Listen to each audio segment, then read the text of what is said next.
एक दो शिकायतें हम जनप्रतिनिधियों का सर है, निश्चित रूप से है। पदाधिकारी बड़ी बारीकी से राजू बाबू और दिनेश बाबू के बीच की दूरी का लाभ उठाता है और उसके शोषण का शिकार हम पंचायती राज के जनप्रतिनिधि होते हैं। तब जनप्रतिनिधिगण इस चीज को आप समझ लीजिए कि राजू बाबू और दिनेश बाबू एक ही लोग हैं, दो नहीं हैं। दिनेश बाबू स्पष्ट कहते हैं कि पौधा हम लगाए हैं मलाकार, तो पौधा सूखने नहीं देंगे, उस पौधा को पानी पटा करके फलदार बनाएंगे और छायादार बनाएंगे। तो अगला विरासत राजू बाबू को मिलने वाला है। कार्यक्रम के सम्मानित अध्यक्ष लोजपा रामविलास के भाई सहेंद्र पासवान जी, संचालनकर्ता संजीत गुप्ता जी, मंच पर विराजमान साहेब के युवा सम्राट विकास पुरुष बड़े भाई माननीय डॉक्टर राजू कुमार सिंह राजू जी, हम पंचायती राज के जनप्रतिनिधि माननीय एमएलसी, हम सबों के गार्जियन आदरणीय दिनेश बाबू,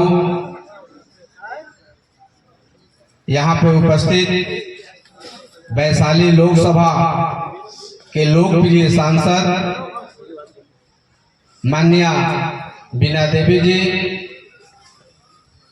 मंच पर विराजमान सांसद प्रतिनिधि आदरणीय वीरेंद्र बाबू, चंद्रिका बाबू,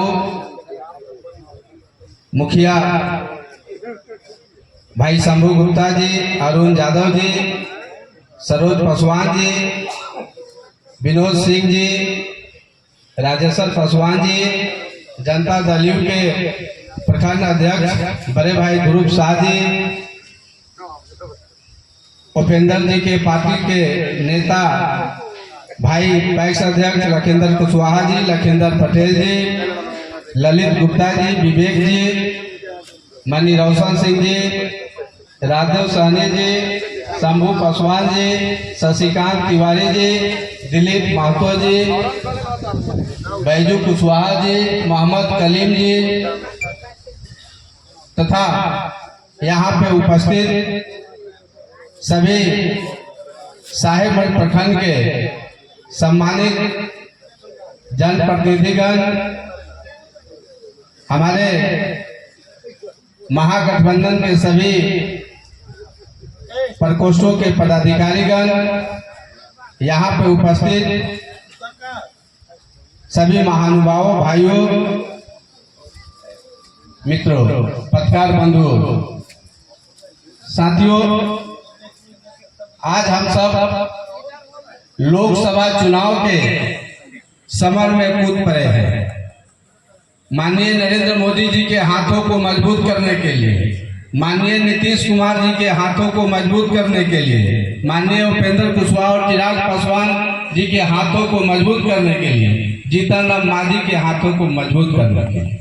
लेकिन हम सबको वह दिन भी याद करना है जिस दिन को जो हमारे सामने दोनों अभिभावक बैठे हुए हैं, जो पौधा माननीय दिनेश बाबू ने राजू बाबू के रूप में साहेबगंज में स्थापित करने का काम किया, और राजू बाबू जो साहेबगंज दीरा के नाम से जाना जाता था, साहेबगंज जो ग्रसित था जिस बातों से आप सब जानते हैं कि जंगल राज से ग्रसित था साहेबगंज, कोई छुपा हुआ नहीं है, किसी को सबको याद है। यदि कोई साथी भूल गए हैं तो उस दिन को याद कर लेना है कि यदि राजू बाबू साहेबगंज में विधायक नहीं होते तो साहेबगंज से जंगल राज का मुक्ति नहीं होता। साथियों, सबको जानते हैं राजू बाबू को क्या कमी था भाई। रसिया, दुनिया का सबसे मजबूत ताकतवर देश रसिया, जहां राजू बाबू का अपना कारोबार था, अपना गोरा चेहरा को साहेबगंज के लिए, जंगल राज मिटाने के लिए इन्होंने अपना गोरा चेहरा को काला कर लिया। दिन को याद रखना है साथियों। यही साहेबगंज रैला रैली होता था गांधी मैदान में। कौन ऐसा दुकानदार है, कौन ऐसा व्यवसायी भाई है जो डल्ला चीनी तेल नहीं पहुंचाता थे। ये दिन को याद करना है। अरे हिंदू का खांसी बोका कौन कहे, मुसलमान पड़ोसी भी नहीं पता था। उस दिन को याद करना है साथियों, भूलना नहीं है साथियों। कितना लूट, अपहरण, हत्या, बलात्कार, भाई के सामने भाई का हत्या, माँ के सामने बेटा का हत्या, भाई के सामने बहन का बलात्कार, कोई भूल गया है क्या? अरे आमजन कौन कहे, यहाँ तो आईएएस की पत्नी भी नहीं बचती थी। तो इसलिए उस दिन को याद करना है। और माननीय सांसद बीना देवी की कोई बात करते हैं, हम किसी पर कोई कटाक्ष करना नहीं चाहते हैं, लेकिन मैं इतना बात जरूर बता देना चाहता हूं कि रघुवंश बाबू ग्रामीण विकास मंत्री के रूप में जरूर विकास किए, लेकिन 1952 से लेकर आज तक यदि दिल्ली पार्लियामेंट में जनता की समस्या का सबसे बेसी क्वेश्चन, सबसे अधिक प्रश्न किसी ने किया तो वैशाली की सांसद बीना देवी ने किया साथियों। आप सब जानते हैं, अखबार में भी आप देखिए, यूट्यूब पर खोल कर देखिए, टीवी में देखिए, आज रोड बन रही है। साहेबगंज से मोतीपुर होते हुए मुजफ्फरपुर जाने में कितना परेशानी होता था। मोहम्मदपुर गुमटी जाम रहती थी, हमारी भाई बहन माताएं एम्बुलेंस से जाती थी मुजफ्फरपुर इलाज के लिए, मोहम्मदपुर गुमटी पर आधा घंटा जाम में फंसना पड़ता था। आज माननीय सांसद का देना है कि इन्होंने वहां पर ओवरब्रिज बनवाने का काम कर रहा है। ओवरब्रिज का शिलान्यास भी माननीय प्रधानमंत्री जी ने कर दिया। आज रेलवे का विस्तारीकरण अटल बिहारी वाजपेयी माननीय प्रधानमंत्री और उस समय के तत्कालीन मुख्यमंत्री रेल मंत्री नीतीश कुमार जी के द्वारा Hajipur via Sugauli railway line का शुरुआत हुआ। दुर्भाग्यवश माननीय विधायक जी कई बार, जबकि ये क्वेश्चन सांसद का है, सांसद उठाते भी है, लड़ते भी है, लेकिन विधायक के नाते विधायक जी भी लगातार प्रयास किए। एक ही बार सीतामढ़ी का भी रेलवे लाइन प्रारंभ हुआ और हाजीपुर सुगौली भी शुरुआत हुआ, लेकिन आज से 5 साल पहले सीतामढ़ी रेलवे चालू हो गया, लेकिन दुर्भाग्यवश हाजीपुर वैशाली सुगौली नहीं चालू हुआ। यदि आज देवरिया तक रेलवे चालू हो गई और इस महीने के अंत तक साहेबगंज के सरिया तक भी चालू हो जाएगी तो माननीय सांसद बीना देवी का देना साथियों, इनके अथक प्रयास, इनके अथक मेहनत का एक परिणाम है। आज सब लोग जानते हैं क्या था बिहार में, लूट, अपहरण, हत्या, बलात्कार के अलावा क्या था? कोई सड़कें थी? आप साहेबगंज से मुजफ्फरपुर 4 घंटा लगता था। हम लोग एक ही सब डिवीजन, राष्ट्रीय सब डिवीजन, यही विधानसभा के बगल में है पारू। जब कोई व्यक्ति जमीन अपना लिखाने जाते थे तो उनको 2 घंटा लगता था और 4 बजे भोर में साहेबगंज से जाते थे पारू राष्ट्रीय ऑफिस में, ताकि इतनी रास्ता खराब थी। लेकिन आज ये नीतीश कुमार जी के विकास का करी माननीय विधायक राजू बाबू, माननीय सांसद बीना देवी, दिनेश बाबू के प्रयास का देन है कि मुजफ्फरपुर जिला में सबसे अधिक खूबसूरत सड़क बनी है तो साहेबगंज में बना है साथियों। आप हमको डबल इंजन की सरकार में है, लेकिन साहेबगंज में 4 इंजन की ताकत हमारे यहाँ है। राजू बाबू यहाँ के माननीय विधायक, हम खुशनसीब है साहेबगंज वाले कि यहाँ के माननीय विधायक इस क्षेत्र के राजू बाबू हैं, माननीय सांसद यही साहेबगंज के हैं, माननीय एमएलसी इसी साहेबगंज के हैं और जिला परिषद के माननीय उपाध्यक्ष भी इसी साहेबगंज के हैं। इन चारों की ताकत से यदि विकास साहेबगंज का नहीं होगा तो इकलौता कोई चुनाव जीत कर विकास कर सकता है क्या? ये सोचने की बात है, विचारने की बात है। और कोई कहता है बात, जो सामने आने वाले लोग हैं 3-3 बार यहाँ से लड़के चले गए हैं, चुनाव के बाद दर्शनों देता है कोई क्या? मौसमी पक्षी की तरह आते हैं और लोग चले जाते हैं, सिर्फ ही चुनाव में लोग दर्शन देता है। माननीय सांसद, ऐसा कौन दुर्गा पूजा है, ऐसा कौन कार्यक्रम है जहाँ माननीय सांसद को बुलाया गया हो और वह नहीं आई हो?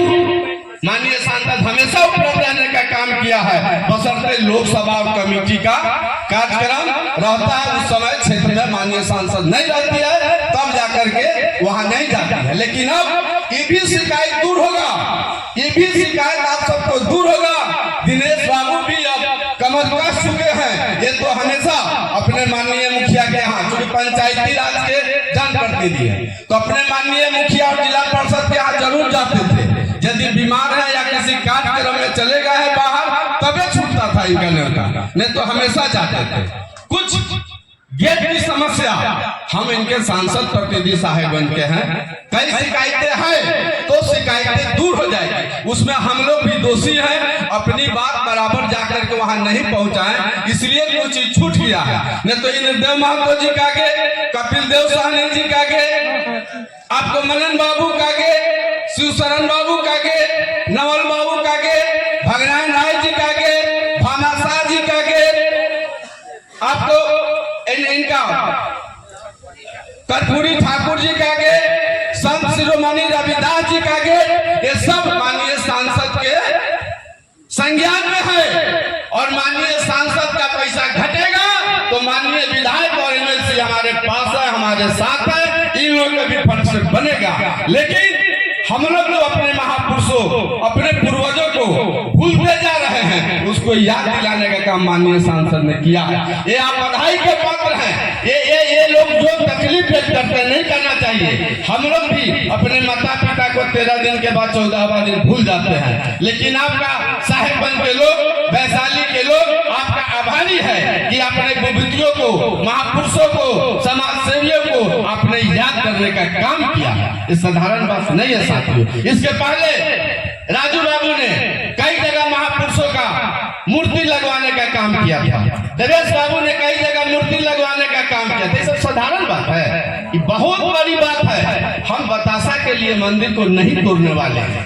बतासा मंदिर रहेगा तो बतासा मिलती रहेगी साथियों। इसलिए हम कहना चाहते हैं आप लोगों को कि अब जो गांव के थे मुखिया, और नीतीश कुमार के राज में हो गए मुखिया, जो न कभी हुए थे पंच, नीतीश कुमार के आरक्षण का देन है कि वो हो गए हैं सरपंच। और हम जनप्रतिनिधि के लोग दिनेश बाबू के आभारी हैं। ये चुनाव एमएलसी लड़ने आए थे और हम प्रतिनिधियों के बीच में इन्होंने वादा किया था कि हम जीत कर जाएंगे तो निश्चित रूप से पंचायत के प्रतिनिधियों का भत्ता बढ़ेगा, वेतन बढ़ेगा। और इस अप्रैल से लागू भी होने जा रहा है पंचायत प्रतिनिधियों का वेतन और भत्ता। तो एक बार हम प्रतिनिधियों से भी आग्रह करेंगे कि दिनेश बाबू ने जो वादा किया था वो सरकार से पूरा करवाने का काम किया है। इसलिए ताली बजाकर दिनेश बाबू का भी सम्मान करिए। एक दो शिकायतें हम जनप्रतिनिधियों का सर है, निश्चित रूप से है। पदाधिकारी बड़ी बारीकी से राजू बाबू और दिनेश बाबू के बीच की दूरी का लाभ उठाता है और उसके शोषण का शिकार हम पंचायती राज के जनप्रतिनिधि होते हैं। तब जनप्रतिनिधिगण इस चीज को आप समझ लीजिए कि राजू बाबू और दिनेश बाबू एक ही लोग हैं, दो नहीं हैं। दिनेश बाबू स्पष्ट कहते हैं कि पौधा हम लगाए हैं मलाकार, तो पौधा सूखने नहीं देंगे, उस पौधा को पानी पटा करके फलदार बनाएंगे और छायादार बनाएंगे। तो अगला विरासत राजू बाबू को मिलने वाला है। इसलिए हम चाहेंगे माननीय विधायक और माननीय दिनेश बाबू से कि चुनाव के बाद आचार संहिता खत्म हो जाती है तो खास करके यहाँ के त्रिस्तरीय पंचायती राज के जनप्रतिनिधियों का दिनेश बाबू के यहाँ भी मीनाक्षी में भोजन का लाभ बहुत दिन हो गया है। इसलिए एक बार त्रिस्तरीय पंचायती राज के जनप्रतिनिधियों को चुनाव के बाद राजू बाबू की उपस्थिति में एक हम लोग का कोऑर्डिनेशन बना दीजिए, पदाधिकारी को डांट पड़ दीजिए कि हम लोग का जो शोषण करता है, हम लोग को जो अपमानित करता है, उससे हम वंचित रहे। क्योंकि राजू बाबू जब बरसते हैं, राजू बाबू जब डांटते हैं तो इन पर दूसरे गोड़ा मिलकर मुकदमे करा देता है। ये तो हमेशा क्या जाने इनके नसीब में क्या लिखा हुआ है, हमेशा इनके नसीब में लड़ाई लिखा हुआ है। और किसके लिए लड़ते हैं? यहाँ के लोगों के लिए लड़ते हैं। लोगों को सपोर्ट करने की आवश्यकता है। राजू बाबू नहीं रहेंगे तो माँ बहन की इज्जत नहीं बचेगी, व्यवसाय सुरक्षित नहीं रहेंगे। मास्टर साहब लोग नया मोटरसाइकिल से जाते थे क्या? स्कूल नहीं जाते थे कि मोटरसाइकिल छीन जाएगी, लेकिन राजू बाबू को अपना विधायक बनाया तो आज मोटरसाइकिल पर मास्टर साहब को छोटा मोटरसाइकिल है और बुलेटों से मास्टर साहब जाते हैं स्कूल, सीना तान के जाते हैं। यही इलाका था कि खीर पूरी छीन जाती थी, लोग अपहरण हो जाता था, मोटरसाइकिल छीना जाता था। लेकिन जब से राजू बाबू विधायक